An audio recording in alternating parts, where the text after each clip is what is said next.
세상의 모든 지식 언더스탠딩. 예, 자, 언더스탠딩 시작하겠습니다. 오늘의 주제는 우리가 가장 부러워하는 나라 미국입니다. 미국입니다. 미국도 사실은 고민의 속사정이 있다는 건데 그 어떤 질문을 해도 웃으면서 차근차근 그러면서도 인사이트 있는 네. 답을 해주시는 바로 이분. 신영증권은 이분을 보유하고 있는 참 좋은 증권사다. 김학균 센터장님, 잠시 후에 어서 오십시오. 어서 오세요. 예, 안녕하셨습니까? 네. 아우. 야. 미국 얘기할 뜨거운 주제를 가져오셨네. 네. 요즘 미국 시장이 진짜 좋잖아요. 네. 뭐 여전히 그리고 탈출은 지능순 막 이래서 자꾸 뭐 할 거면 미국 시장에 투자해야 된다 그런 분들이 많은데 자, 미국의 요즘 고민은 그럼에도 불구하고 미국 고민이 꽤 있다. 물가가 잘 안 잡힌다. 예. 음. 물가가 좀 안 잡히죠. 그거야 이게 뭐, 예. 어쨌든 이제 긴축이 종결이 되고 금리 인하가 논의가 되는데 뭐 개인 소비 지출 물가는 2%대에 접어들었지만 소비자 물가 지수는 뭐 3% 중반이니까요. 그리고 또 경기가 또 너무 좋습니다.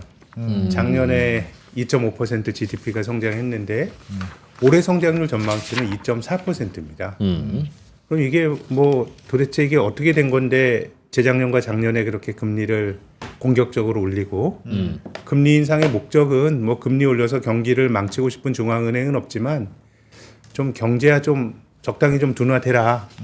그럼으로써 경기 둔화와 물가 안정을 이제 맞바꾸는 건데 네. 어쨌든 저는 참 이렇게 미국 경제가 뜨겁다는 게 좀 놀랍기도 하고요. 근데 어쨌든 미국은 정부가 돈을 너무 많이 쓰고 있어서 그래서 제일 물가 안 잡히는 제일 넘버원. 1분기 때 GDP 대비 재정 적자가 5.9%거든요. 예. 이게 뭐 엄청난 수치입니다. 이게 뭐 위기 때나 금융 위기 때나 GDP의 5% 적자가 용인이 되는데 작년에 GDP의 6% 넘는 적자를 냈고 물론 이제 러시아라는 나라가 이제 큰 나라이기 때문에 뭐 동등하게 비교하는 거는 뭐 좀 약간 과도할 수도 있지만 그래도 전쟁 치르는 나라도 모든 리소스를 막 갖다 쓰잖아요.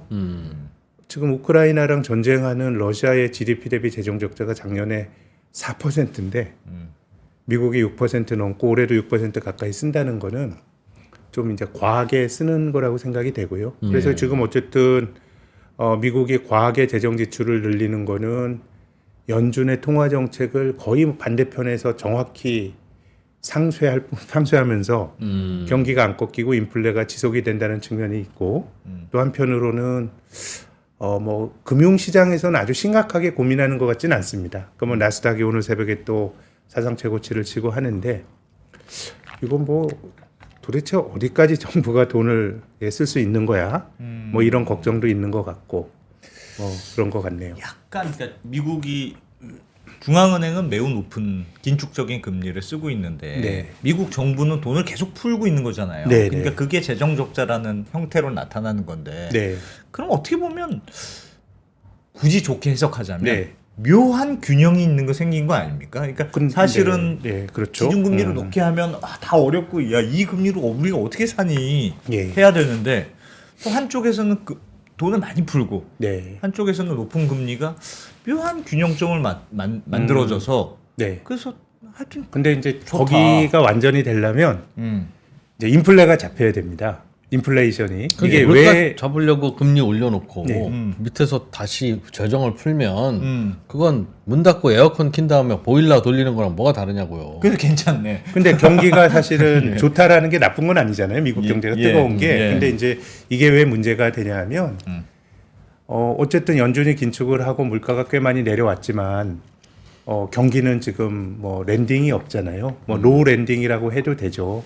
작년 올해 성장률이 뭐 잠재 성장률보다 훨씬 더 높게 할 가능성이 올해도 높으니까요. 예. 근데 문제는 뭐냐면 인플레이션이 안 잡히면 금리가 계속 높게 유지가 돼요. 그렇겠죠. 지금 뭐 올해 시작할 때 시장에서는 금리를 뭐 한 3월부터 낮춰서 한 6번 낮추겠구나라는 기대가 있었잖아요, 한때는.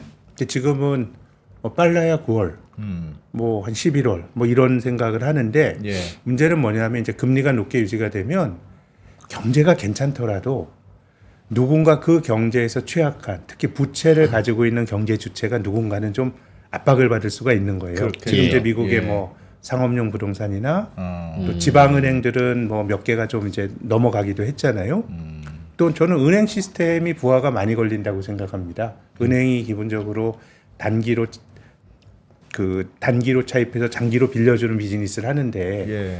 지금 장단기 금리가 역전이 됐잖아요. 예. 그러니까 중앙은행의 기준금리는 기본적으로 단기금리에 영향을 많이 주고요. 장기금리는 어떻게 보면 시장의 집단지성으로 결정이 되는 속성이 있는데 지금 뭐 연준이 그렇게 금리를 빠르게 올려놓고 금리를 못 내리니까 지금 장단기 금리 역전이 굉장히 이제 오래 지속이 되고 있거든요. 그래서 자본주의에서 위기는 뭐냐면 가장 취약한 누군가가 딱 손을 들어버리면 거기서 뭔가 연쇄적으로 이제 문제가 생기니까 예. 저는 뭐가 터질지 모르겠죠. 뭐 제가 볼 때는 이제 미국의 은행 시스템이 야, 참 힘들겠구나라는 생각이 드는데 뭐 다른 데더라도 금리가 높게 유지가 되면 뭔가 탈이 생길 수도 있기 때문에 예. 뭔가 금리를 낮추면서 경제의 팽팽한 그러니까 사실 경기라고 하는 건 어떻게 보면 일종의 경제학 언론에 나온 약간의 플로우의 개념입니다. 1년 동안에 얼마나 경기가 좋아 나빠? 좋아요. 근데 부채가 많다라고 하는 건 스탁의 개념이에요. 예. 누군가 빚을 많이 갖고 있는 사람들이 존재하니까 고금리가 장기화되면 누군가는 문제가 생기면 경제가 이제 나빠질 수도 있기 때문에 제 생각에는 지금 뭐 안 대표님 말씀하신 거에 뭐 긴축을 해서 경기가 좋으면 좋은 거다라는 말씀도 공감하지만 문제는 누군가 계속 지금 부하가 걸리고 있으니까 어쨌든 인플레이션이 안정이 안 된다라고 하는 거는 좋은 건 아니죠. 어딘가 아픈 사람이 있는 거네요. 아픈 부위 구석이 있는 거네요. 취약한 무언가가 결국 자본주의에서 문제는 이제 금리가 높아지게 되면 뭐 순환적으로 경기 순환을 갖고 뭐 이런 거면 주가도 많이 안 빠지고 뭐 S&P 500이 한 15% 빠지면 경기 순환 뭐 경기 하강할 때 이제 주가 하락이 어느 정도 반영인데 예. 큰 문제는 이제 부채에서 생기는 건데 지금은 문제는 이제 그런 문제가 존재하고 있는 거죠. 예. 잘 하는 거예요? 잘 못하고 있는 거예요? 그게 제 생각에는 예전에 경기를 뭐 살리기 위해서 금리만 조정을 하면 네. 금리를 낮춰놓으면 그 돈이 생산적인데 안 가고 낮은 금리를 활용해서 자산 시장만 뜨거워지고 경기는 네. 안 산다. 네. 그래서 금리만 조절해서는 답이 아니고 그래서 이번에 이렇게 재정도 쓰면서 뭐 이렇게 하는 거면 좀 그게 좀 약간 어드밴스드된 그럼요. 네. 폴리시인가 싶기도 맞습니다. 하고. 네. 예. 근데 이제 중요한 거는 방향은 근데 좀 다른 것 같아서. 인플레는 안 잡힌다는 거고 또 재정이 들어가야 될 부분에 대해서 사실 뭐 이제 미국의 민주당 뭐 진보나 혹은 뭐 리버럴이라고 부르는 사람들은 정부가 많은 거 하고 싶어 하잖아요. 예. 근데 시장은 시장에만 맡겨두는 것보다 그래서 어떻게 보면 이제 리버럴의 꿈을 펼치는데 이 시점에선 저는 인플레가 있는 상황에서 미국 정부가 이렇게 GDP의 5% 6%를 쓰는 거는 제 생각에는 이거는 저는 좋은 정책은 아니라고. 그 물가 안 그럼으로써. 잡겠다는 의지. 그리고 또 본질적으로요. 지금 말씀하신 것처럼 정부가 돈을 쓸 수 있는 명분은요. 예컨대 지금 이런 거죠. 이제 일단 미국의 재정 적자가 늘어나고 정부 부채가 늘어나더라도 시장이 걱정하지 않는 건 그거 같아요. 일단 일본을 봐라. GDP의 뭐 250%까지 네. 정부가 부채가 늘어났고 그럼 일본이 그렇게 정부 부채가 늘어난 거는 또 BOJ가 또 일본 국채를 많이 사준 거죠. 예. 그런 거죠. 근데 이제 미국도 얼마 전까지 양적 완화를 하다 보니 이제 금융시장에 그런 기대가 있는 것 같아요. 이거 뭐 중앙은행이 받아주면 되지 뭐 이런 건데요. 예. 리처드 쿠라고 하는 그 일본의 노무라 종합연구소의 이코노미스트가 이 사람이 이제 미국계 일본인인데 이 사람이 이제 책을 쓰면서 이런 주장을 했어요. 우리가 일본의 잃어버린 20년을 복귀하면서 야, 일본 정부가 뭐 쓸데없는데 돈 써서 경기도 못 살리고 또 뭐 부채만 많이 늘어났다는 평가가 좀 그런 평가를 한 사람도 많은 편인데 리처드 쿠는 일본 정부가 잘했다는 겁니다. 일본 정부가 그만큼 썼으니까 잃어버린 20년 동안에 일본이라는 나라가 공동체가 안 깨지고 유지가 된 거지. 그래서 리처드 쿠는 기본적으로 정부가 많은 걸 민간이 못할 때 정부의 개입을 옹호하고요. 또 이런 식의 시각을 발전시킨 게 현대 화폐 이론이라고 하는 MMT라고 하는 예. 이제 어떻게 보면 주류 경제학에서는 조금 소수 의견이지만 좀 이제 진보적인 경제학자들 주장하는 거는 이제 MMT인데, 근데 대전제는 두 가지예요. 첫 번째는 민간이 못할 때 정부가 해야 된다라는 거고요. 두 번째, 민간이 잘 못할 때라고 하는 것의 중요한 조건은 인플레가 안 생기는 겁니다. 인플레는 뭔가 과잉이 있는 거예요. 그러니까 일본이 그렇게 잃어버린 20년 동안에 저는 일본이 사실상의 진보적인 경제학자들이 말하는 현대화폐 이론을, 현대화폐 이론은 정부가 돈 많이 써. 그 돈을 누가 내? 국채 발행하는 걸 중앙은행에 사주면 돼. 예. 라는 걸로 일본이 그렇게 굴러왔어요. 예. 근데 굴러올 수 있는 가장 중요한 조건은 일본은 디플레 경제였어요. 물가가 안 올라가니까 정부가 그런 거 할 수 있었던 거거든요. 돈을 찍어서 경기 살리는 게 가능했다. 그럼요. 그럼 지금 상황에서 우리가 1년을 보는 거잖아요. 왜 물가가 안 떨어질까? 그래서 어쨌든 말씀하신 경기는 좋지만 물가가 안 떨어지는 것에 대해서도 파월도 그렇고 많은 사람들이 문제의식을 갖는 거잖아요. 예. 그건 정부가 돈을 너무 많이 썼기 때문이고요. 그래서 어떻게 보면 저는 이 환경이 바뀌면 예를 들어서 지금 많은 사람들이 중앙은행이 뭔가 해줄 거라는 기대치가 저는 뭐 합당한 기대인데요. 그 하이먼 민스키라고 하는 이 금융 시스템의 불안정에 대해서 연구한 이제 경제학자가 이제 이런 주장을 했죠. 따지면 약간의 재기 이론에도 가깝고 모든 건 변한다는데 예컨대 아주 좋을 때 사건이 터진다는 거예요. 예를 들어서 주식시장이 너무 좋고 많은 사람들이 낙관하고, 사실 뭐 대중들이 낙관하면 뭐 달아올라서 이렇게 심리적인 쏠림이 있을 수도 있지만 뭐 기본적으로 상황이 좋은 거거든요. 예. 그랬을 때 사람들이 하는 행동은 부채를 늘리죠. 상황이 너무 좋으면 외상으로 주식을 사요. 예. 그러면 그 포지션에 외상이 있다는 것 자체가 민스키의 주장은 뭔가 중요한 불안정한 요인이 생겼다는 거예요. 예. 레버리지가 생기면 주가의 통상적인 가격 변동에도 시장이 과민하게 반응하는. 예. 그러니까 결국은 사람들이 레버리지를 많이 쌓은 거는 상황이 아주 좋으니까 아주 과잉 낙관이 있을 때 그런 포지션을 잡은 건데 네. 그 행동 자체가 뭔가 새로운 불안정의 어떤 촉발점이 될 수 있다는 주장이거든요. 예. 그럼 이제 지금의 미국의 재정 수지도 그런 관점에서 보면 2008년 이후로 정부가 많은 역할을 했고 예. 또 중앙은행이 온갖 역할을 다 했던 것이거든요. 네. 근데 이제 저의 주장은 그럴 수 있었던 거는 물가가 안 올랐기 때문에. 일본은 그래서 가능했고 우리가 크게 보면은 물가 걱정한 게 지난 한 2년 반이거든요. 그래서 가능했던 거예요.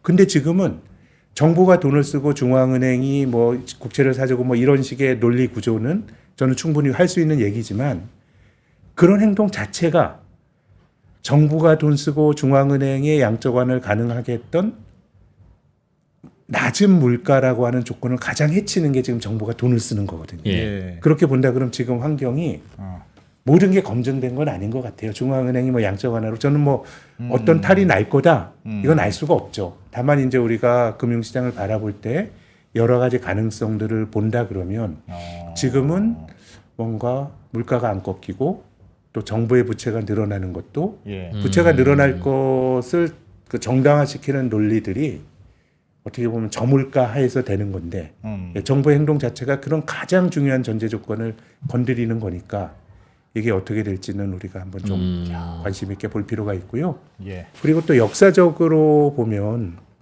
지금 뭐 말씀하신 것처럼 국장을 떠나는 건 뭐 지능순이라고 그 뭐 가는 건 미국장이겠죠. 예. 예. 뭐 그런 선택이 옳았고 뭐 10수년 동안 좋았지만 이렇게 미국 시장이 장기간 좋고 미국 주식 안 하는 사람들이 뭔가 큰 박탈감을 느끼고 실은 이런 경우가 많진 않아요. 한국 사람이 한국 주식 올라갈 때 못 사면은 이 뭐 안타까운 거지. 남의 나라 주식 올라가면 뭐 90년대, 90년대 미국 주식 좋았는데 일단 물론 이제 그때 금융 세계화가 지금보다 훨씬 진전이 안 된 건 있지만 예. 우리가 박탈감을 느끼진 않았거든요. 근데 이제 이런 식의 사람들이 미국에 대한 쏠림이 있을 때는 경기가 굉장히 좋을 때거든요. 그래서 이 슬라이드를 하나 보여드리고 싶은데요. 예. 그 MBER이라고 하는 전미경제연구소라고 하는 미국의 이 반민방관의 이 그 연구소에서 1776년 미국 독립 이후의 경기 사이클을 다 자기들의 기준으로 야 이건 팽창이야 이건 확장이야 이거 카운팅을 합니다. 예. 근데 이렇게 주가가 장기간 오를 때는 미국 경기가 기록적으로 팽창을 하는데요. 예. 그 코로나 직전까지 미국 경제가 100개월 넘게 팽창을 했습니다. 100개월 넘게 팽창을 했고 근데 100개월 넘게 팽창을 했던 사례가 역사적으로 보면 3번 있었습니다. 3번. 예. 1900 크게 보면 1950년대, 60년대. MBER의 아주 엄격한 기준은 1960년대가 100개월 이상 확장했고요. 그 다음이 1990년대가 100개월 이상 확장을 했습니다. 예. 그러니까 이게 뭐 통상적인 경기 사이클을 넘어서는 확장이고요. 이럴 때 미국 주식은 굉장히 좋았는데 다음 그림 하나 보여드리면요. 예. 이 기록적인 경기 확장 다음에 미국 시장이 옆으로 장기간 깁니다. 이 시기가 1950, 60년대 이 시기가 자본주의 황금기라고 불렸던 미국의 S&P 500 지수인데요. 예. 경기도 장기 팽창하고 주식도 비교적 순탄하게 올라가는 큰 강세장이 오고 나서 그리고 1968년부터 82년까지 14년간 주가가 횡보합니다. 14년간요. 미국도 불패는 아니에요. 예. 근데 이제 사람들이 굉장히 낙관이 있은 다음에 이 장기 횡보가 나타나고 예. 그리고 90년대 100개월 이상 확장이 바로 이 시기입니다. IT 혁명이 있었던 미국이 주도하면서 주가가 많이 오른 다음에 2000년 IT 버블 때의 고점을 2013년에 넘어서요. 예. 이 시기에 코스피는 한 4배 올랐고요. 또 뭐 우리나라 코스피는 60년대 주가는 없습니다만은 72년부터 종합주가 지수란 게 있는데 미국이 이렇게 횡보할 때 한국은 중동 건설 붐을 등에 업고 70년대가 주식이 좋았어요. 그렇게 보면 장기 팽창 이후에 뭔가 많이 오른 다음엔 결국은 이제 긴 횡보가 오는 거죠. 예. 근데 이제 제가 좀 주목해서 보는 거는 재정적자라고 하는 게 늘 트리거가 좀 됐던 것 같아요. 60년대 재정적자. 장기 예. 팽창 이후에 예. 70년대의 장기 횡보장이 올 때까지 68년의 고점을 82년에 넘어서는 장기 횡보장이 오기 직전에도 재정적자가 있었고요. 또 90년대 장기 그 강세장이 끝나고 2000년대에 한 10여 년 길게 보면 횡보장이 있을 때도 재정적자가 있었어요. 그래서 지금의 재정적자도 이게 역사가 똑같이 반복된다라고 하는 거는 뭐 너무 순진한 생각이지만 저는 재정적자라고 하는 것 안에 그 사회가 가지고 있는 여러 가지 낙관이 재정적자에 전 녹아 있다고 생각하는데요. 그래서 일단 1950, 60년대 미국 경제가 아주 좋았고 자본주의 황금기였다라고 하는 시대를 한번 이렇게 좀 둘러보면 사람들의 센티멘트가 지금과 좀 비슷했을 거예요. 왜냐하면 1950, 60년대는 미국이 글로벌 뭐 자본주의 블록에서는 압도적인 나라였죠. 이 2차 대전 전범국이었던 일본과 독일이 올라오기 전이었고요. 또 심지어 미국은 멋진 나라기도 했어요. 소프트 파워가 뭐 제임스 딘의 자유의 나라였고 또 파시즘과 나치즘의 어떤 마수로부터 인류를 구한 아주 멋진 나라였는데 근데 이때부터 1960년대부터 미국의 재정이 나빠지는데요. 첫 번째 트리거는 그 당시까지만 하더라도 이제 미국의 민주당이 대공황 이후로 크게 보면 장기 집권하는 공화당이 뭐 아이젠하워 같은 사람이 이제 집권을 대통령이 되더라도 크게 보면 정부가 시장에 많은 걸 개입해서 많은 것을 해야 된다라고 하는 대공황 이후의 민주당의 정책을 그냥 받아들이는 예. 그런 어떤 민주당의 시대였는데 이 정점이 이제 존슨이라고 하는 대통령입니다. 트럼프 사후에 존슨이 들어왔어요. 근데 존슨 대통령의 모토가 위대한 사회입니다. 그레이트 소사이어티. 엄청나게 이제 복지 국가를 한다면서 돈을 많이 쓰고요. 그 다음에 나타나는 게 베트남전입니다. 저는 뭐 베트남전에 대한 해석은 뭐 여러 가지가 있죠. 여러 가지가 있지만 미국이란 나라가 너무 잘 나가게 되면 자신의 가치를 어떻게 보면 힘을 주체하지 못하고 굉장히 과잉 팽창하려고 하는 경향이 있는 것 같아요. 이게 꼭 뭐 미국뿐만 아니라 예. 이 뭐 로마 제국도 그렇고요. 예. 꼭 전쟁이 있어요. 재정이 나빠져요. 그러면서 또 미국의 일종의 소프트 파워가 약해집니다.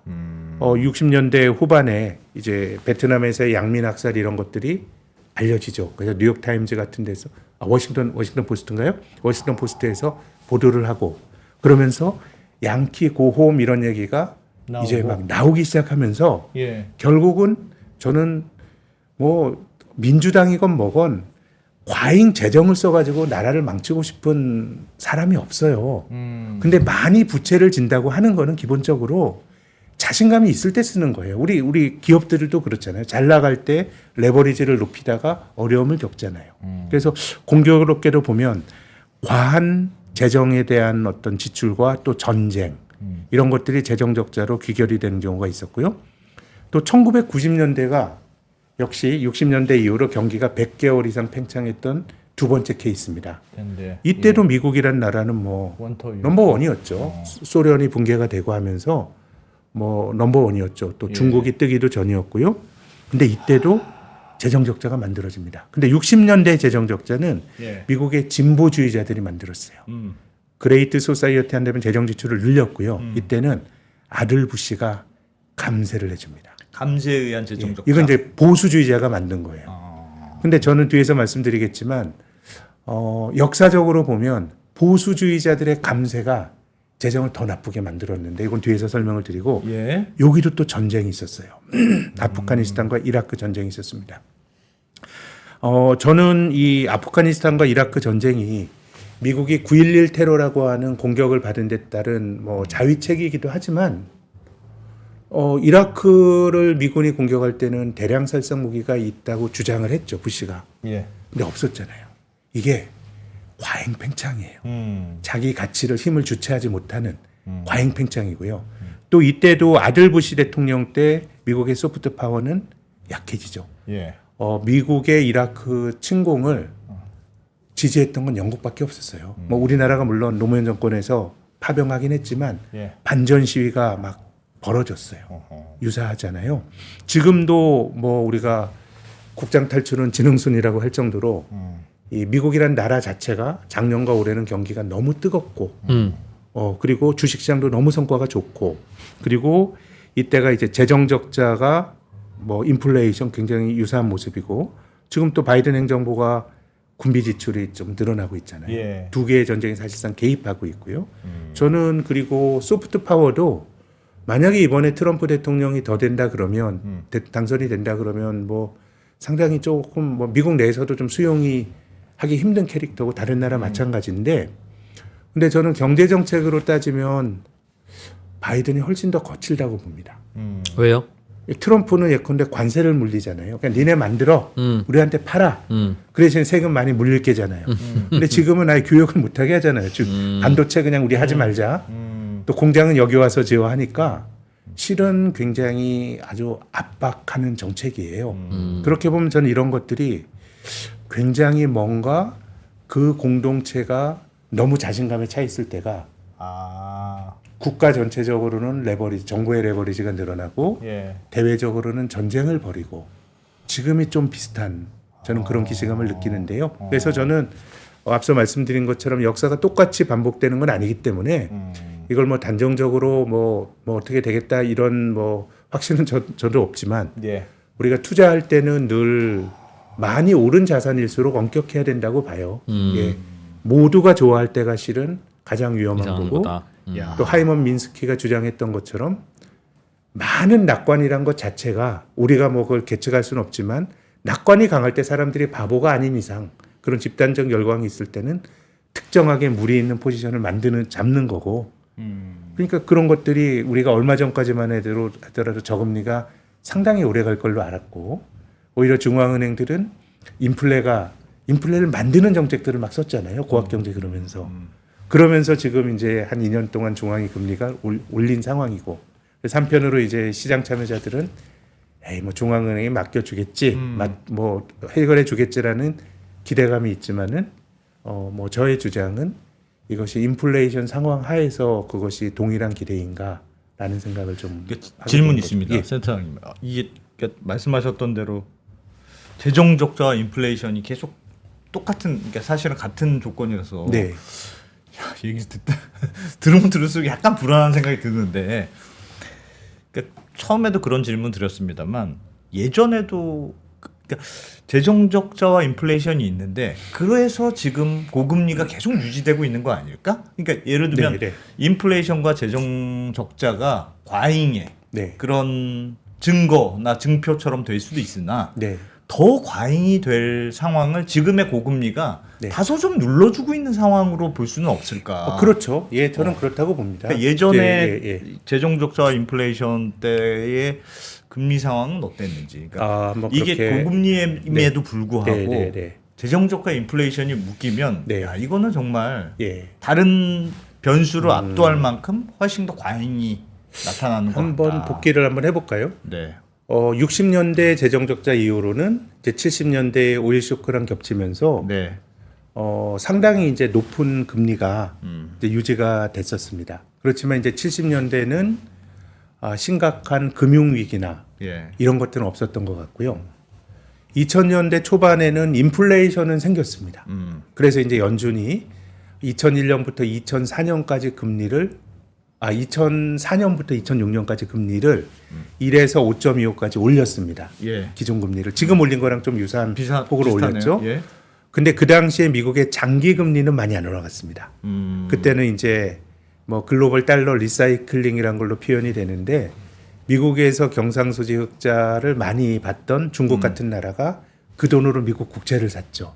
그래서 연준이 금리를 올렸지만 장기 금리, 시장 금리 많이 안 올라갔는데 예.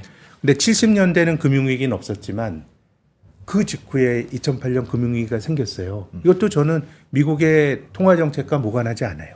금리가 1에서 5.25까지 올라갔고 5.25가 됐던 시기가 2006년 6월입니다. 금리 인상이 예. 멈춰진 거. 예. 근데 이제 금융위기가 나는 거는요. 일반적으로 금리가 올라갈 때 나진 않아요.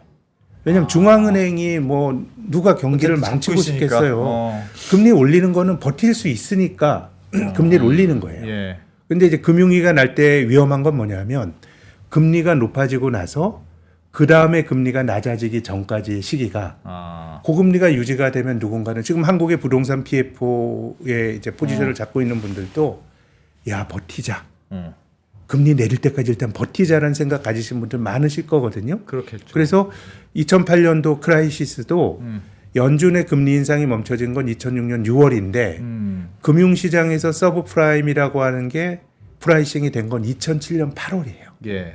그러니까 금리가 연준이 못 낮추고 계속 가니까 예. 시차를 두고 문제가 생긴 거거든요. 그래서 70년대와 2000년대 재정 적자 이후에 인플레이션이 생겼다라는 공통점은 있습니다. 예. 그렇지만 70년대는 금융위기는 없었고 상대적으로 금리는 높았고 2000년대 초반 10년은 금융위기가 있었고 시장 금리는 상대적으로 조금 안정이 됐었지만 이 기본적으로 이 부채 같은 것들은 기본적으로 이제 정책 금리 연동이 되니까 예. 문제가 조금 있었던 것 같고요. 야. 그래서 저는 이것도 하나의 뭐 좀 우리가 관찰해서 봐야 될 거는 지금 그림 하나 보시면요. 저는 이분이 아직도 계시는구나 생각한 아서 래퍼라고 하는 분입니다. 래퍼 곡선. 예, 래퍼 곡선. 래퍼 곡선 아시네. 요즘 아마 뭐 맹큐의 경제학 이럴 때는 래퍼 곡선 빠졌을걸요?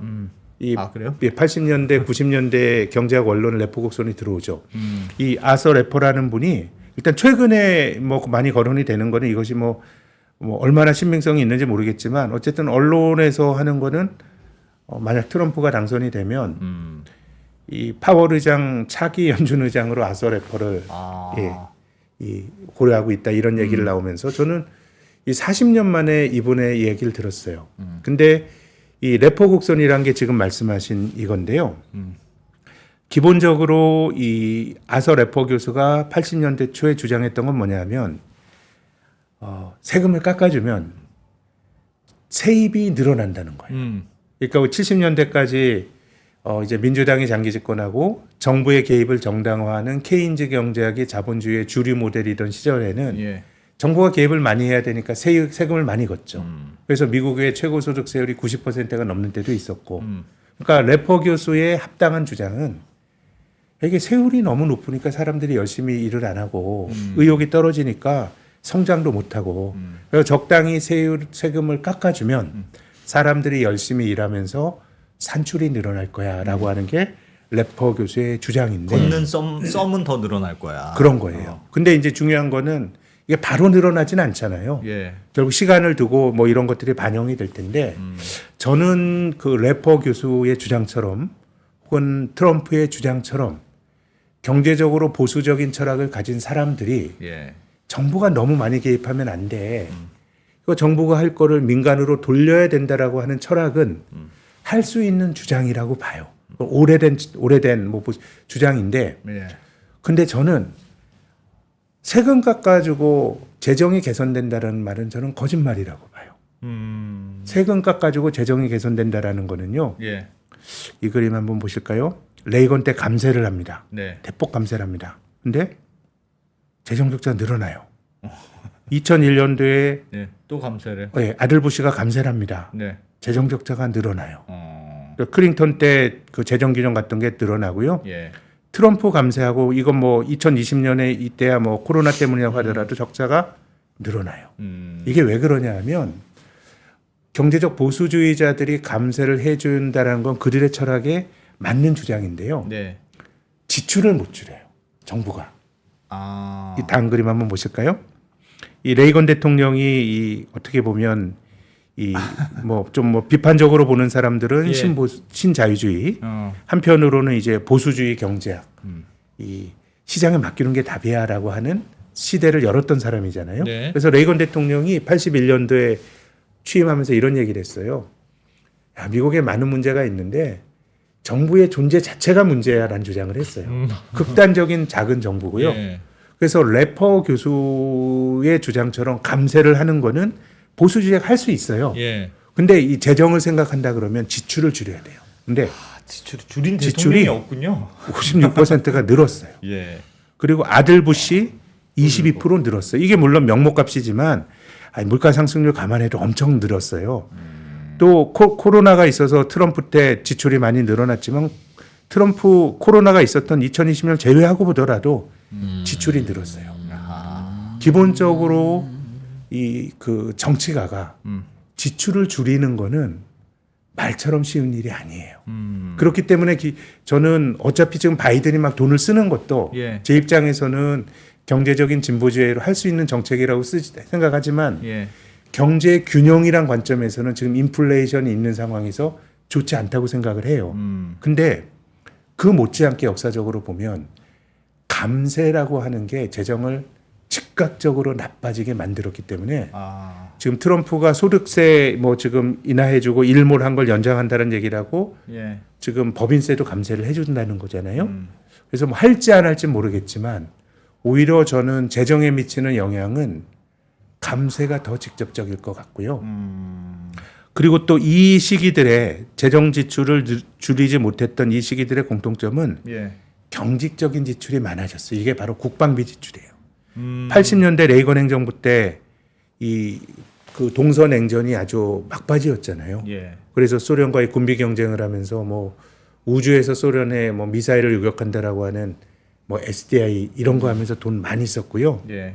이때는 테러와의 전쟁을 무시할 수가 없죠. 아프가니스탄, 이라크 전쟁했고요. 지금도 미국이 뭐 저는 뭐 대만까지 생각을 하면 지금 사실상 뭐 세계의 전선에서 지금 할 수도 있는 거거든요. 지출을 줄이기 힘든 보수주의가 들어오더라도 그러니까 이게 아이러니인 것 같아요. 인플레를 만들고 지출을 줄이기 힘들고 또 지금의 굉장히 미중 간의 갈등이라는 것도 조금이라도 인플레를 조장할 수 있는 요인들이잖아요. 뭔가 비싸게 만들어야 되고 그런 거라고 보면 결국은 중앙은행이 해줄 거다라고 하는 10년 보면 중앙은행을 믿는 게 맞았는데 지금은 늘어나는 부채에 대해서 이게 지속 가능한가라는 고민을 저는 투자자들도 해야 된다고 봐요. 이게 뭐 문제가 될 수 있다는 건 저의 의견이지만 뭐 안 된다라고 한 생각을 가질 수도 있는 거잖아요. 재정 적자 예. 문제에 대한 자정 능력을 의심해봐야 된다. 그래서 이제 미국이 만약 문제가 생긴다 그러면 예. 뭐 그리스처럼 되겠어요. 뭐 앞서 말씀드린 이게 달러가 약해졌던 시기 한번 세 시기가 있었어요. 이게 예. 달러 인덱스인데요. 연두색이요. 예, 미국의 그 금리와 달러 인덱스는 별로 상관성이 없어요. 미국이 긴축을 해도 달러가 약한 적이 있었는데 네. 보시면 대체로 달러가 약했던 세 국면 1970년대 재정 적자가 있었고 물론 70년대는 그 이전까지가 이제 근본이 제로 그 고정환율제여서 하다가 뭐 이런 것도 고려해야 되겠지만 다 재정 적자와 연관성이 있어요. 아.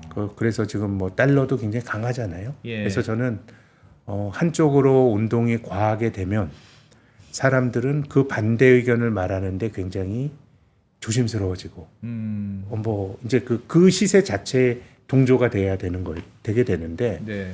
뭐 민스키의 저는 정말 중요한 통찰은 그래서 사람들의 낙관이 제가 어떤 포지션이라고 저도 뭐 계측해서 말씀드리는 수는 없지만은 예. 그런 낙관 자체가 굉장히 불안정한 상황을 만들 수도 있다는 말씀드리고 싶고요. 미국은 재정 적자를 왜 자꾸 허용 내지는 추구 내지는 시도할까요? 보통 경기가 나빠서 어쩔 수 없이 정부가 지출을 통해서 경기를 살려야 될 때는 재정 적자가 용인되기도 하고 권장되기도 하나 네. 지금 미국은 물가 잡기 어려울 만큼 경기가 뜨겁다고 봐야 할 텐데 네. 저는 이것을 이념화됐다고 보는 쪽인데요. 좋은 쪽이건 나쁜 쪽이건 간에 지금은 이제 리버럴이 집권하고 나서 네. 그러니까 자기가 하고 싶은 걸 다 하는 거예요. 경기와 무관하게 실은 뭐 경기 진작도 하고 뭐 친환경이라든가 아니면 지금 뭐 얼마 전에 삼성전자가 보조금 얼마 받았네, TSMC가 얼마 받았네 이런 것도 다 국채 찍어서 주는 거 아니겠습니까? 그렇죠? 예. 보조금도. 예. 그래서 기본적으로 이 뭔가 세상이 굉장히 그 정치적으로 저는 양극화가 되면서 이게 뭐 어느 나라 볼 수 있잖아요. 자기가 보고 싶은 것만 보는 그런 어떤 아주 극단적인 지지자들이 만들어지면서 전 지금의 모습은 그냥 미국의 리버럴이 아하. 그냥 자기의 꿈을 저는 1960년대 그것은 존슨의 그레이트 소사이어티라는 이름으로 표출이 됐고 한 번 더 표출이 되는 것 같고 또 중요한 하나의 시대적 배경은 미국이 돈 쓰는 걸 가로막는 어떤 그런 제어 장치가 뭐 2020년에 돈을 많이 썼잖아요. 트럼프 때 쓴 거예요. 그래서 돈 쓰는 걸 가로막는 어떻게 보면 지금 하원의 다수당은 공화당이잖아요. 그런 사람들은 기본적으로 작은 정부를 지향하는 속성이 있을 텐데 뭔가 그런 제어 장치가 코로나를 특히 겪으면서 크게 보면 2008년 금융위기 이후로 관치 자본주의였잖아요. 중앙은행이 뭐 다 하고 그러면서 재정의 어떤 그런 그 제어 장치는 코로나로 인해서 완전히 저는 풀리면서 이런 것들이 지금 가속화되는 모습이 나타나는 건데 아무튼 통계로만 보면 야 이게 지속 가능할 거라는 의심을 하는데 뭐 시장의 반응도 좀 뭐 그렇게 지금은 크게 걱정은 없는 것 같은데 예. 아무튼 좀 주가가 오르면 오르고 낙관론이 많으면 많을수록 저는 조금 더 엄격하게 좀 봐야 될 것 같고요. 마지막으로 예. 자사주 말씀 좀 드릴까요? 네. 네. 예전에도 제가 두 분과 대화를 이제 나눴던 기억이 있는데요. 지금 이제 미국이 이제 자기 자본을 줄이는 현상, 이제 애플이라고 하는 회사가 이 회사 이제 9월 결산 법인이거든요. 그러니까 작년 9월에 결산했는데 2017년에 자기 자본이 한 1,300억 달러인데 6년 지나서 이게 621억 달러가 됐어요. 자기 자본이 한 53% 정도 줄었는데요. 이게 자기 자본이 준다라는 거는 이게 좀 우리가 아는 상식에는 안 맞거든요. 왜냐하면 기업이 일단 돈을 벌면 그 돈에서 주주들에게 배당이나 자사주 사는 주주환원을 빼면 그걸 유보라 그러잖아요. 예. 일부는 자기 자본이 차곡차곡 쌓여서 자기 자본이 늘어나는 게 일반적으로 우리가 아는 상식이고 대체적으로 자기 자본이 줄어든다라고 하는 거는 적자 기업이 자기 자본을 이제 계속 까먹으면서 자기 자본 줄어드는데 뭐 애플이 적자일 리는 없죠. 이렇게 돈을 많이 버는데 자기 자본이 줄어들고 있어요. 이거는 애플이 주주환원을 많이 하기 때문인데요. 예. 그래서 요즘 미국의 좋은 기업들에서 나타나는 그러니까 당기 순이익보다 자사주 매입이나 배당 주주환원이 더 많으니까 자기 자본이 줄어드는 거예요. 예. 그래서 자기 자본이 줄어드니까 이제 미국의 유수 기업에서 나타난 특징이 PBR이 엄청나게 높아져요. 그러니까 PBR은 분자하는 시가총액이잖아요. PER은 당기순이익이잖아요. EPS나.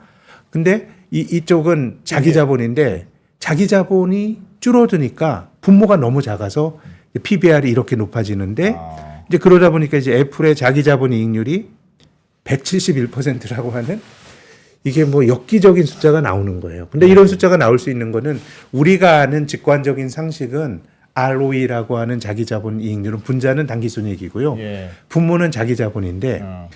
자기 자본은 기본적으로 증가 함수예요. 돈 벌면 계속 분모가 늘어나고 얼마나 이익을 잘 버느냐, 분자 이익을 얼마나 버느냐가 우리가 하는 직관이거든요. 예. 그러니까 한국에서 ROE를 높이자 이런 주장을 하면 얼마나 돈을 잘 벌자라는 주장인데 애플은 돈도 잘 벌지만 자기 자본까지 줄이니까 자본 효율성이 극강의 자본 효율성이 만들어지는 건데 예. 근데 애플은 양반입니다. 그래서 자기 자본이 있는데 이 맥도날드나 스타벅스는 자기 자본이 없어요. 자기 자본이 마이너스예요.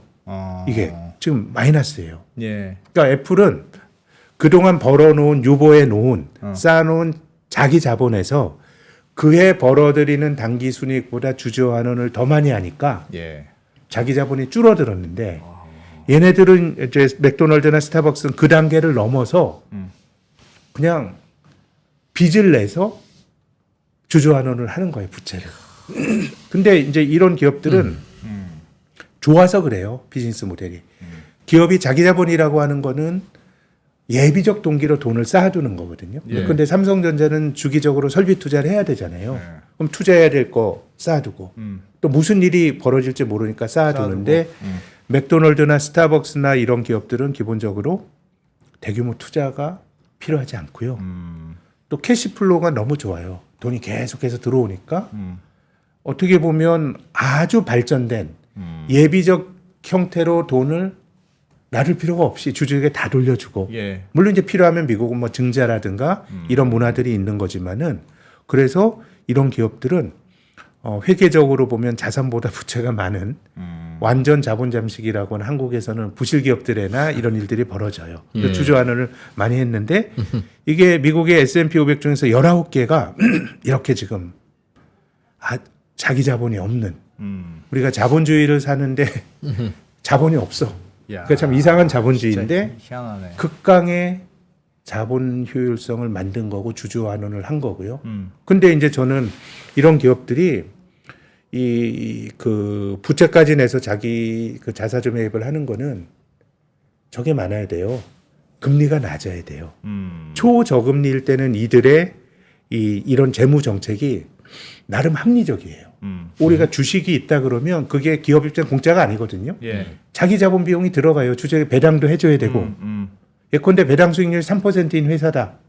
그러면 2%로 조달할 수 있으면 그걸로 조달을 해가지고 상장 폐지시키는 게 주주가치 극대화에 맞는 거예요. 근데 저는 아까 말씀드렸지만 이런 식으로 미국이 재정을 많이 쓰면 전 미국이 금리를 낮출 거라고 보는데 시장에서 생각하는 저는 또 잘못된 낙과 그 과잉은 뭐냐면 연준이 한번 금융 완화를 할 때 예. 금리 낮추면 꽤 많이 낮췄어. 음. 근데 그건 왜 그랬냐면 경제가 탈이 나서 그래요. 경제가 탈이 나니까 뭐 역사적으로 보면 연준이 인플레 잡은 거는 탈이 남으로써 잡았어요. 그러니까 금리를 낮춘 거잖아요. 예. 근데 우리가 이런 노멀한 시나리오에서는 금리가 많이 낮춰주기가 예. 힘듭니다. 그럼 이런 주주환원들이 주주들에게만 좋은 주주환원이 나타났는데 저는 뭐 우리나라도 밸류업이나 이런 걸로 인해서 뭐 이렇게 주주환원이나 지배구조 논의가 많은데 뭐 저의 주관적인 평가로는 한국은 너무 주주들이 대접을 못 받는 것 같아요. 제대로 된 주주자본주의 해본 적도 없고. 예. 그래서 한편으로 밸류업으로 주주들에게 기업이 흔들릴 수 있다라고 하는 주장하시는 분들의 주장은 매우 타당해요. 예. 왜냐하면 주주들이 뭐 받은 게 없어. 아니요. 주주들이 기본적 이해관계가 장기적이 아니에요. 1년에 뭐 회전율이 300% 되는데 그러면 기본적으로 주주들에게 되게 주주들은 단기적인 시각에서 기업의 요구를 많이 할 수 있어요. 예. 그래서 뭐 그런 부작용이 나타날 수는 있는데 근데 뭐 세상 일이 아주 무균실처럼 아무런 부작용도 없고 이런 게 어디 있어. 음. 그런 양아치 같은 주주들 하는 것도 있고 예. 또 한편으론 그 집단지성으로 그런 것도 맞고 근데 한국은 어떻게 보면 주주들이 대접을 못 받은 주주자본주의 결핍인데 예. 미국은 아무리 봐도 주주자본주의 과잉인 것 같아요. 과잉. 뭐 이런 식으로 그러다 보니까 이제 미국에서 이런 일이 벌어질 수 있는 것도 이 테이블을 보시면 예. 미국의 시가총액은 위에서 5개, 앞서 살펴봤던 맥도날드와 스타벅스, 전부 뭐 S&P 500에 들어가는 기업인데요. 예. 1대 주주가 대체로 뱅가드예요. 2대 주주가 대체로 블랙락이에요. 그리고 3대 주주나 4대 주주의 스테이트 스트릿이 들어가요. 이 회사들 전부 ETF 회사예요. 패시브로 투자하는 회사들이다 보니까 그러니까 미국은 주인이 없어지게 된 거예요. 대주주인데 예. 뭐 예컨대 뱅가드가 뭐 미국 최대 기업들의 대부분 1대 주주인데 이 사람들이 뭐 마이크로소프트를 찍어서 사는 거는 액티브 투자죠. 예. 그냥 묶음으로 사니까 그냥 의결권 사주는 행사에 거. 관심이 없어. 또 그런 거 하게 되면은 비용이 높아져요. 예. 그러니까 미국은 이렇게 그 주인이 없어지면서 경영진이 저는 전횡을 하고 있다고 생각해요. 자기들 보수도 올리고 모든 성과나 이런 것들을 주가와 주가로. 연동시켜 가지고 인센티브 많이 받아가고 이런 일들이 벌어지고 있는 거거든요. 좋은 거예요, 나쁜 거예요? 저는 안 좋다고 봐요. 주주들에겐 좋은데 본질적으로 기업의 가치라는 건요 주당 가치가 아니에요. 예컨대 스타벅스의 가치는 스타벅스가 가지고 있는 자산이나 그들이 벌어들인 순이익이에요. 근데 자사주로 소각한다 그래서 기업의 이익이 늘어나는 건 아니에요. 그렇죠. 그거는 이 리얼 월드에서 돈을 버는 거고요. 근데 자사주 소각이 주주들에게 결정적인 거는 발행 주식 수가 줄어들면서 예. 그 주주의 귀속이 되는 몫이 커지니까 예. 투자자에겐 굉장히 중요하지만 경제 전체적으로 보면 기업이 돈 벌어서 이렇게 사는 거는 너무 주주 중심적인 자원 배분이에요. 그래서 뭐 IRA라고 하는 인플레 방지 법안이 뭐 워낙 이것저것 짬뽕되어 있는 짬뽕 법안이지만 이 안에 자사주 매입에 대한 과세가 들어갔어요. 1%. 자사주 매입 하지 마라. 많이 하게 되면 세금 걷겠다. 바이든은 뭐 한 3% 하고 싶었는데 공화당이 반대해서 1%예요. 예. 그래도 기업들은 자사주 매입을 하지만 이 정신은 자원 배분이 너무 편향돼 있다. 주주들이 가는 것도 두 번째는 기업의 재무적인 불안정성이 확대돼요. 예. 상법의 자본 충실의 원칙이라는 게 있거든요. 사실 자사주 매입이 주주 환원으로서 많이 하지만 기본적으로 상법의 원칙은 그런 거 하지 말라는 거예요. 자기 자본을 줄이면 기업이 위험해지잖아요. 지금 똑같이 그 설명을 그게 보잉이 예. 우리나라 밸류업 하자는 분들한테도 할 수 있을 텐데 같은 원리니까. 네. 그럼 그분들의 주장과는 완전히 배치되는 배치되지 않죠. 말씀 아닌가요? 미국은 과잉이고요. 네. 우리나라는 전 세계에서 결핍이다. 배당성이 가장 낮다 그러면 우리나라는 조금 빼야지 자본을 배당이나 자사주 매입으로. 근데 이게 주주 환원도 저는 삼성전자는 너무 주주 환원을 많이 한다고 생각합니다. 설비 투자 많이 해야 될 기업인데 ROE도 높아요. 그러면은 모든 기업의 의사결정은 주식 사고 팔고 나가는 단기 주주들의 이해를 맞춰줄 수 없어요. 주식을 장기간 들고 가는 우리 주식 장기 투자하는 장기 그 주주들의 이해관계에 맞춰줘야 되거든요. 그럼 삼성전자는 그거를 배당을 통해서 빼기보다 재투자하는 게 장기적인 주주들의 이해관계에 맞다고 저는 생각하거든요. 그러면 밸류업처럼 주주 환원을 기계적으로 하라. 이게 그거 될 수 없어요. 밸류업의 핵심은 소통하라는 거예요. 아주 안 하는데 돈은 많아. 설비 투자 계획도 없어. 그럼 뭐 주주가 봉입니까? 그런 기업은 배당해야 돼요. 그래서 자기 자본을 줄임으로써 자본 효율성을 높여야 되는데 예. 미국은 과잉이고요. 막 자본 잠식까지 갈 정도는 과잉이죠. 그래서 보잉과 같은 회사가 30년 동안 흑자 기업이 한 해 적자 나니까 막 망할라 그래. 이건 좋은 거 아니잖아요. 근데 이제 제가 드리고 싶은 말씀은 뭐 이것이 어떻게 바뀔지는 모르겠습니다만 금리가 안 떨어지면 주주환원 많이 하기 힘들 거예요. 자사주 매입하는 것 자체가 어떻게 빚을 내 가지고 지금 미국 국채가 5% 넘는데 회사채는 아무리 크레딧이 좋다고 하더라도 예. 뭐 6, 7%면은 이건 자사주 매입의 기업형이 너무 커요. 그래서 이게 지금 미국 S&P 500 기업들의 자사주 매입이 얼추 아직도 뭐 역사를 많이 사는데 예. 2021년, 2022년이 이제 피크였던 것 같아요. 그래서 저는 미국의 재정 적자가 결국은 인플레를 만들고 그럼으로써 상대적으로 높은 금리를 유지하게 되고 그럼 그런 것들 자체가 미국처럼 주주환원을 과하게 했던 나라들에는 행동 패턴이 미국이 늘 그랬던 거 아니에요. 최근에 6, 7년의 일입니다. 자사조매 많이 하고 했던 게. 그건 패시브 투자가 확대가 되면서 기업의 주인이 없어지면서 기업의 활동이 아주 단기주의로 돌아선 것과도 연결이 있는 것 되는 것 같고요. 그래서 저는 뭐 앞서 말씀드렸지만 미국은 참 어쨌든 주주 입장에서는 주주 노릇하기 좋은 나라고 이제 주주 자본주의 과잉의 나라인데 늘 생각할 때는 이게 결국 장기적 지속 가능성이 문제잖아요. 예. 근데 이런 식으로는 이 금리 하에서는 이게 저는 서스테이너블하지 않을 수 있다라고 한번 의심을 해보는 것이고요.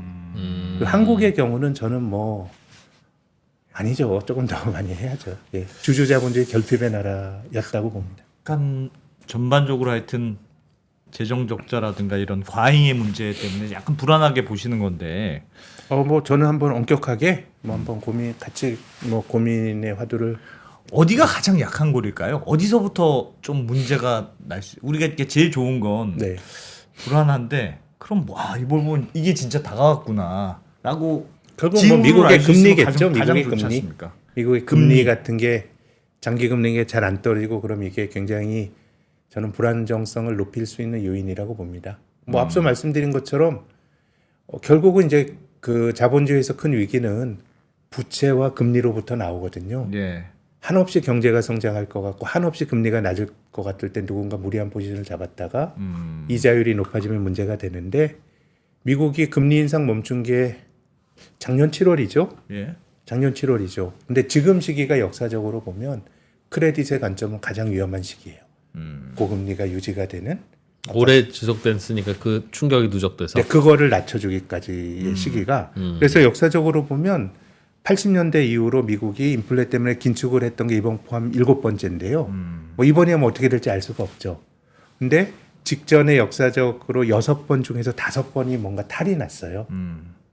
유일하게 탈이 안 났던 게 2019년의 케이스죠. 그때도 미국의 단기 금융시장이 막 힘들어지고 또 뭐 미중 무역 분쟁이 있고 하니까 연준이 금리를 낮췄거든요. 그거는 마지막 금리 인상이 2018년 12월. 그리고 최초의 그 직후의 금리 인하가 2019년 6월이에요. 네. 그렇게 보면 굉장히 불안정한 상대적으로 높은 수준의 금리가 유지가 됐던 기간 6개월밖에 안 돼요. 김을 빨리 뺐으니까 문제가 생기지 않는데 지금은 뭐 얼추 한 뭐 1년은 뭐 가는 거 아니에요? 지금 시장의 기대대로 9월이라 그러면 이게 1년 2개월 가는 거니까. 근데 이제 더 중요한 거는 정부의 정책 자체가 뭔가 경제에 가해지는 압력을 김을 빼주는 거를 계속 지금 무리를 가하고 있으니까요. 그러니까 실물 지표로 보면 재정이 기여하는 거고 또 높은 금리와 부채의 관점, 금융 불안정성이란 관점에서 보면은 상당히 불안정한 게 지속이 되는 건데 큰 탈은 대체로 금융 불안정성에서 많이 나왔다는 게 나왔다. 제 그럼 생각입니다. 지금은 지금보다 더 좋아질 거야. 라는 약간의 기대감이 있는데 네. 말씀하신 거 보면 오히려 금리를 낮췄다는 건 뭔가 문제가 심각하게 드러났다는 뜻일 수 있고. 아유 죄송합니다. 시간이 별로 없어. 제가 좀 설명을 잘못 드린 것 같네. 예. 예, 아니, 그런 뜻은 시간은 조금 있습니다. 조금 있습니다. 네, 괜찮습니다. 예, 그러니까 말씀해 주십시오. 어쨌든 좀 인플레라는 것 자체가 뭐 인플레이션이 경기가 좋을 때 생기잖아요.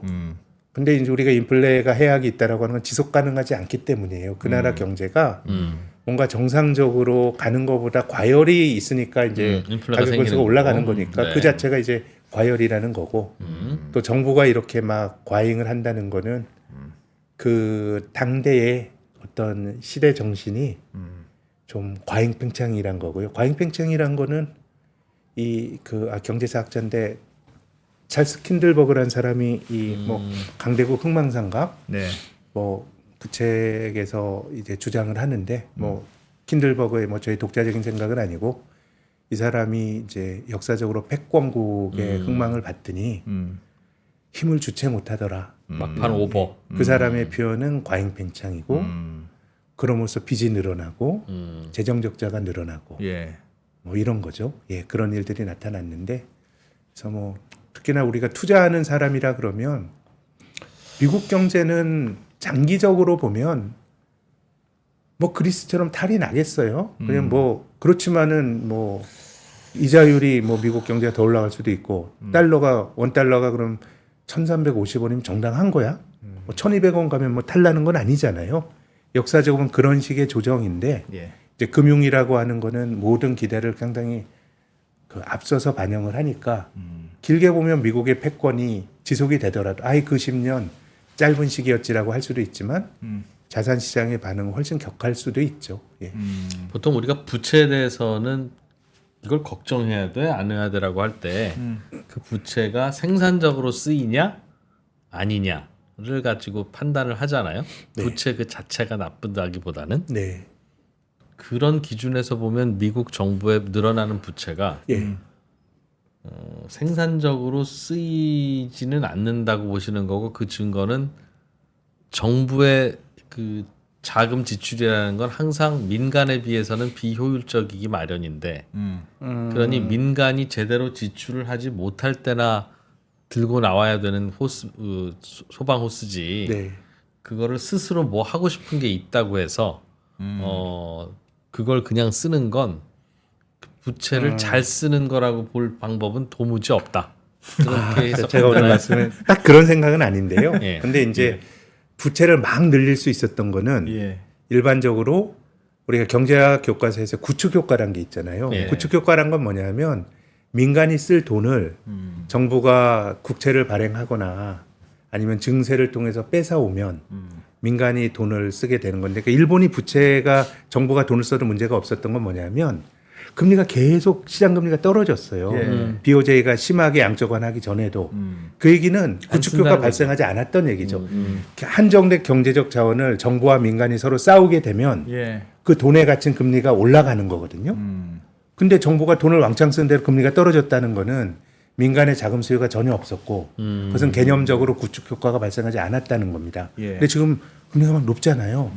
근데 여기가 제정을 하는 거는 좀 뭐 그 돈이 뭐 생산적으로 뭐 쓰이지 않는다 뭐 여기에 대해서는 제가 사실 뭐 의견을 갖고 있지는 않지만 밸런스란 측면에서 보면 이거야말로 지금 구축 효과나 그 경제학 주류 경제학자들이 말하는 구축 효과가 발생하는 거예요. 예. 이자율이 높은데 정부가 그 돈을 또 뺏어가게 되니까 지금 그래서 정부가 개입하고 중앙은행이 막 돈 쓰고 하는 거는 기본적으로 물가가 극히 안정적일 때는 가능하다. 그런 식의 막 온갖 묘기를 부려도 되는데 지금은 조금 그런 환경이 인플레 환경이 만들어졌는데 조금 시장의 좀 확신이 조금 너무 과한 거 아닌가? 뭐 저는 그렇습니다. 미국의 뭐 안 그럴 수도 세계적인 있다고 보는 문제도. 거죠. 네. 그러다 보면 탈날 수 있다. 특히 근데 재정 적자에 대해서 걱정하는 거는 다 이해는 되는데 미국의 재정 적자니까 그럼요. 예, 기축 기축통화국이니까. 통화 발권국의 재정 적자라는 게 뭐 그리스와는 틀리겠죠. 걱정을 예, 어떻게 뭐 해야 국가 되나 부도의 문제라기보단 예. 뭐 달러가 생각보다 더 약해지고 금리가 생각보다 안 떨어지거나 조금 올라가고 뭐 그런 모습들이 뭔가 또 다이내믹스를 만들 수가 있겠죠. 예. 그래서 걱정입니다. 바람직한 것 같지는 않은데 그러니까 우리는 다만 투자자로서 베팅을 해야 될 수도 있잖아요. 네. 바람직하냐 아니냐에 대해서는 저도 안 바람직하다. 근데 자식들 그런데 저러면서 별 큰 크래쉬는 없이 간다. 저 돈의 힘으로 막 날아갈 수도 있고 바람직하지 않은 지출이니까 심지어 그럴 가능성과 이제 우리 걱정도 좀 해야 돼라고 하면 저러다가 이제 탈나지 하는 것이 네, 맞습니다. 방향성이라서 야 이거 베팅까지 할 수 있어야 센터장님은 되나? 하여튼 탈라지 쪽에 약간 가능성을 더 생각하시는 거는 그러니까 마치 같은데요? 그렇죠. 나는 뭐 우리 반 그 짱이 엄석대야. 어. 쟤 하는 집 봐라. 어. 그 애들한테 인심 잃게 하지. 저 엄석대 저 오래 못 갈 거야. 그러면 그렇게 나는 할 졸고 거냐? 있다가 엄석대 오래 못 가? 야 엄석대 너 일로 와 이 자식아. 이러면 나는 그냥 그럼요. 그게 불안정한 상황이지만 예.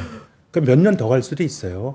네, 그것에 대해서 제가 뭐 어떤 인사이트를 갖고 있는 사람은 전혀 아니고 예. 예, 뭐 몇 년 더 갈 수도 있으나 지금 또 이제 앞서 말씀드린 대선이 있고 또 감세가 줬던 약간의 파괴적인 역사적 경험들이 있으니까 예. 이제 그런 것들에 대해서 우리가 나타날 수 있는 하나의 경우의 수로 미국은 뭐 불패야 이런 거보다 음. 뭐 그런 식의 이제 우리가 확률 분포라 그러잖아요. 좀 훌륭한 투자자들을 보면 나름의 이제 확률 분포를 갖고 있는데 예. 근데 그 확률을 부여하는 거는 그거는 아이고 뭐 어떻게 해. 근데 하나의 얼터너티브를 생각하는 것 자체가 투자에 있어서는 되게 좀 유연하고 조금 이 생각지도 않은 상황이 벌어졌을 때 나름의 유연한 행동이 되는 것 같아요. 그래서 뭐 그런 정도로 뭐 대단한 뭐 비관론이나 뭐 이런 것들을 제가 뭐 확신을 갖고 미국 시장에 대해서 뭐 제가 그런 거 알겠습니까? 다만 이제 역사적인 경험이나 뭔가 좀 달도 차면 기운다라고 하는 걸 저는 믿는 편이에요. 근데 이제 투자에 있어서 딜레마는 그거 언제 키우는데 그런 게 또 고민인 거죠. 키우기 직전이 제일 또 화려하지 또. 그럼요. 네. 저 센터장님 우리 진짜 고민거리 밸류업과 관련해서는 그런 말씀하시는 분도 있더군요. 미국은 금융시장이 워낙 잘 발달돼 있어서 회사채 같은 것도 장기 고정금리로 잘 조달이 되니까 회사에 돈이 하나도 없어도 그동안 주주 환원을 잘 하고 영업이 잘 되고 설비 투자를 해야 되면 그때 저리로 땡길 수 있다. 네.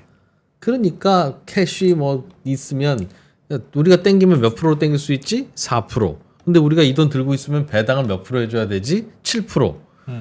야 그러면 그냥 이거 그냥 자사주 사서 소각시키는 게 자본에도 더 이익자 되는 거 아니냐라는 판단으로 할 수 있는데 그래서 그렇게 하는 것인데 우리나라는 비즈니스 구조도 미국보다는 설비 투자 많이 그럼요. 해야 예, 되고 맞습니다. 사이클이니까 우리는 특히 무슨 경쟁력이 있나요? 솔직히 우리가 테크놀로지로 무조건 다 설비 투자로 해서 돈을 때려 넣을 수 있는 코리아를 누가 이기냐라고 하는 걸로 이겨야 되는 거라서 네.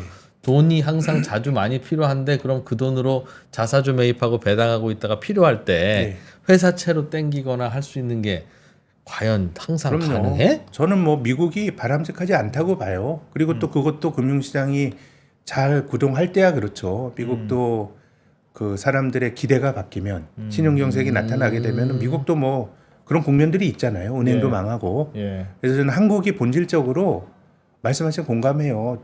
그 굉장히 중후장대형 자기 네. 자본 많이 가져가는 비즈니스니까 한중일이 기본적으로 ROE가 낮아요.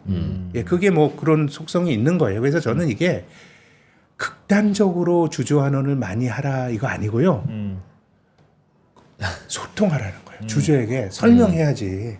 그걸 가지고 있으면 그럼 뭐 할 건데 너 설비 투자 이거 할 겁니다. 소통하라가 핵심입니다. 그래서 일본이 밸류업을 해서 저희란 동료들이 일본 기업들의 홈페이지에서 뭐 막 나와서 보니까 소통이에요, 소통. 얘기하라. 그래서 지금 한국의 밸류업이 저는 너무 기업과 정부와의 관계로 되는 것 같아요. 예. 그 정부가 뭐 기업에게 어떤 인센티브를 주고 하는 건데 이건 지속 가능하지 않다고 보고요.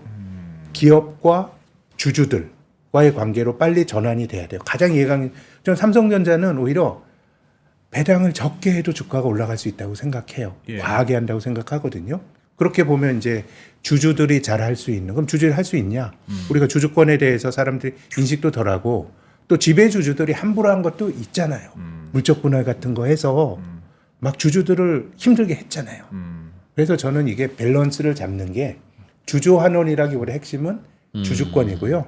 그래서 뭐 저는 오히려 상법 개정이나 뭐 이런 것들이 중요한 것 같고 핵심은 좀 얘기 좀 하자라는 거죠. 예, 잘 소통하라. 그게 핵심이라고 봅니다. 뭐 자사주 매입을 하든 말든 IR이라도 좀 하자. 아예 우리 말이라도 좀 하고 살자. 그래도 주준다 내가. 아니 그리고 무슨 자료 보면 약간 허접하긴 하거든요. 우리나라 거는 어쩌자는 건지.